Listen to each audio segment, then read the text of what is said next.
LinkedIn पर मुझे एक मैसेज आया है जिसमें एक एंटरप्रेन्योर ने मुझे सवाल पूछा है कि मैं अपना डिजिटल मार्केटिंग इन हाउस करूं टीम डेवलप करके, या मुझे उसको आउटसोर्स करवाना चाहिए, मतलब मुझे बाहर करवाना चाहिए किसी एजेंसी को हायर करने के बाद।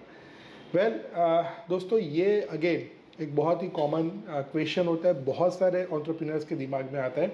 खास करके जब आप स्टार्टअप में होते हो, आपको लगता है कि आप इतनी बड़ी कंपनी नहीं हो, आपके पास इतना सारा बजट नहीं है, तो ये सवाल शायद हर एक के दिमाग में आता है।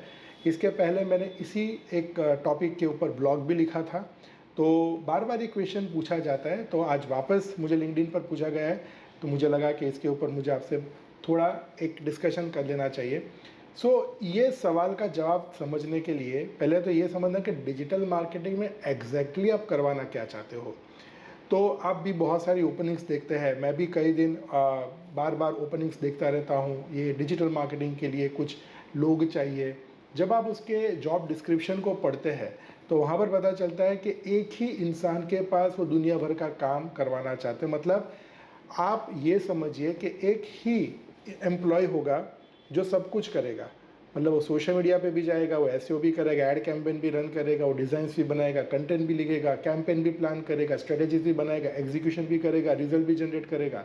तो ये एब्सोल्युटली इम्पॉसिबल है कि एक जन ये सारी चीज़ें एक कंपनी में रहकर एज एन एम्प्लॉय कर सकता है। मैं ऐसा नहीं कह रहा कि ये एक जन कुछ भी नहीं कर सकता। हाँ, ऐसे बहुत सारे लोग हैं जिनको ये सारी चीज़ें आती है, लेकिन अगर आप प्रैक्टिकली सोचेंगे तो आपको एक एम्प्लॉय के अंदर ये सारी चीज़ें करवाना इट्स इम्पॉसिबल। तो जब आपको डिजिटल मार्केटिंग की ज़रूरत है तो सबसे पहले तो आपको डिसाइड करना चाहिए कि आपको डिजिटल मार्केटिंग के अंदर करवाना क्या है। दूसरा, अगर आपको इतना क्लैरिटी है कि आपको सिर्फ सोशल मीडिया मार्केटिंग करवाना है, तो अब उसके बारे में सोचिए, बाकी सारी चीज़ें भूल जाइए। उसी तरीके से अगर आपको सिर्फ सर्च मार्केटिंग करवाना है, उसमें भी अगर आपको एसईओ करवाना है या सिर्फ आपको गूगल ऐड कैंपेन करवाना है, तो सिर्फ उसी बारे में सोचिए, बाकी सारी चीज़ें आपको भूल जानी चाहिए। आपको ये भी समझ में आना चाहिए कि आपको सिर्फ प्रोडक्ट्स या सर्विस को बेचना है, कि आपको सच में इंटरनेट के ऊपर मार्केटिंग करना है, आपको ब्रांड भी करनी है, आपको रीच भी लेना है, आपको लोगों को एंगेज भी करना है। आपका जो क्लैरिटी है, आपका जो माइंडसेट है, वो बहुत ही क्लियर होना चाहिए, बजाय कि आप बाद में किसी से पूछो कि मुझे क्या चाहिए। तो सबसे पहले आपको समझ होनी चाहिए। दूसरा, अगर आपको इन हाउस रिसोर्सेज हायर करना है तो आपको एक पूरा डिपार्टमेंट क्रिएट करना चाहिए, तभी आप डिजिटल प्लेटफॉर्म के जो एक फुल स्टैक डिजिटल मार्केटिंग होता है वो सारी चीज़ें कर पाओगे।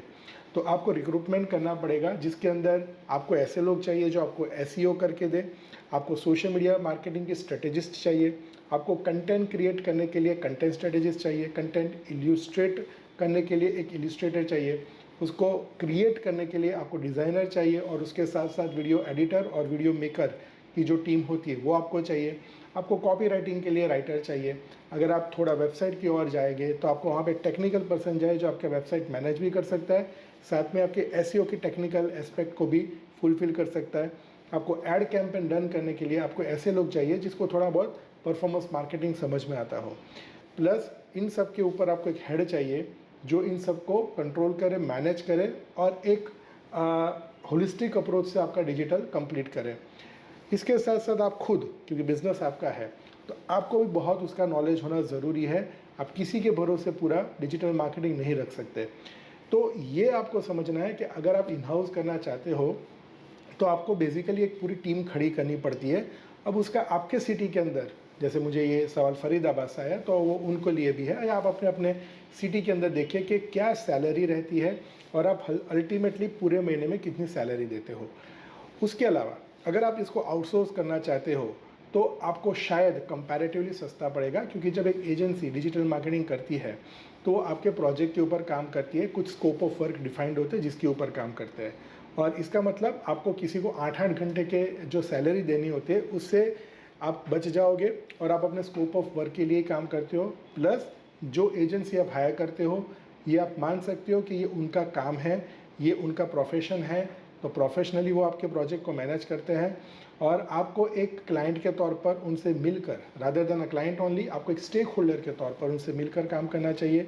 आपको उनको एक टीम के तौर पर देखना चाहिए, और आपको एक अगेन एक होलिस्टिक अप्रोच से आपकी कंपनी, आप खुद और जो एजेंसी जो आप हायर करो डिजिटल एजेंसी, वो और उसकी टीम एक होलिस्टिक अप्रोच से एक साथ मिलकर अगर आप काम करेंगे तो वो मुझे लगता है कि आपको आपके बजट में भी रहेगा और शायद वो ज़्यादा अच्छा रिज़ल्ट भी दे सकता है। तो जी, इसी तरीके से आपको समझना चाहिए। स्टेप नंबर 1 आपको डिजिटल में क्या करना है, स्टेप नंबर 2 अगर मार्केटिंग करना है डिजिटल पर तो क्या करना है, और अगर आपको डिजिटल में सिर्फ सेल्स करना है तो कौन से प्लेटफॉर्म के ऊपर आपको कैंपेन्स करने हैं, उतनी क्लैरिटी। उसके बाद अगर आपका बजट अलाउ करता है तो आप इन हाउस डिपार्टमेंट बनाइए और उसको मैनेज करिए।